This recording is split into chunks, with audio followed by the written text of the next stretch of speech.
Oh my God. That was my first reaction when I read the announcement of the new cooling measures. If you're active in the market, you'll know that it has already slowed a lot. Long queues for viewings and bidding wars were so 2022. I used to get up to 10 inquiries for rental listings per day.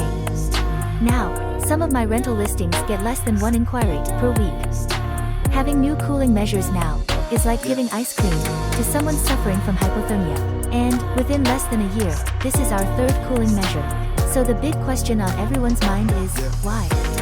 I have the real scoop, and it's not something you will read on the Straits Times. Before we get to that, let's take a walk down memory lane. September 30th, there was a new 15-month waiting period for private property owners who want to buy a HDB flat. The LTV for HDB loans was adjusted too. Then on Valentine's Day this year, buyer's stamp duty was increased for property values above $1.5 million, as part of the government budget announcement. Fast forward to April 2023, ABSD was increased for everyone, other than local and PR buyers getting their first property. The most shocking increase was the ABSD for foreigners. They could have increased it to 40 to 50%. But no, it wasn't enough. They increased it to 60%. Can you imagine the kind of internal debate that they had on how much to increase? I bet there were many advisors within MND who felt that 60% was too high. There must have been a lot of back and forth before they made this decision.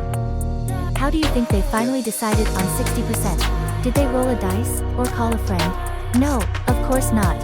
This is a high-stakes decision. It's double or nothing, and obviously, they chose to double. This is the big question on everyone's mind, why? Let me break it down for you. According to MND, only about 7% of private property purchases are made by foreigners in the first quarter of 2023. To put the numbers in context, it's 7% of 3,309, which is only 232 units. And here's the part that you won't read on the Straits Times.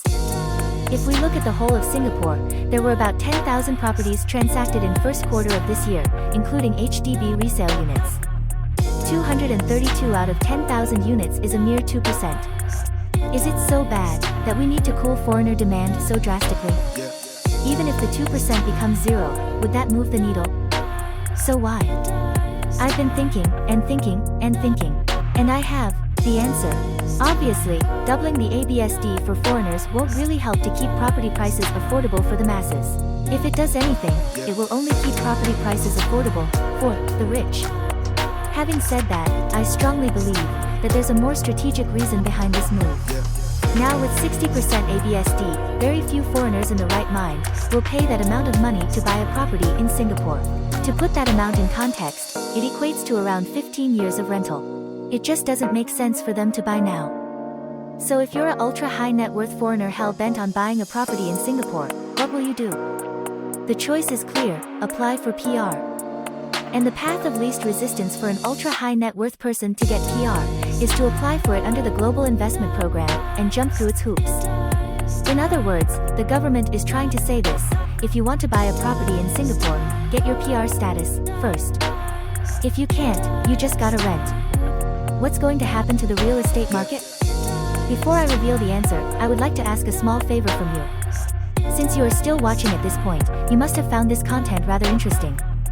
So please take 2 seconds to hit the like and subscribe button, so that this video can reach out to more people like yourself. Back to the topic, what are the consequences to expect? Foreigner-heavy segments will definitely take a hit. I'm talking about places such as Orchard and Sentosa. Demand in these places will dry up, and it's a matter of time before prices will tank. How about the general market? Will prices tank too? Let's break it down further. Landed homes and HDB flats will remain unscathed as foreigners are not eligible to buy in the first place. How about mass market condos? Well, here's a question to think about.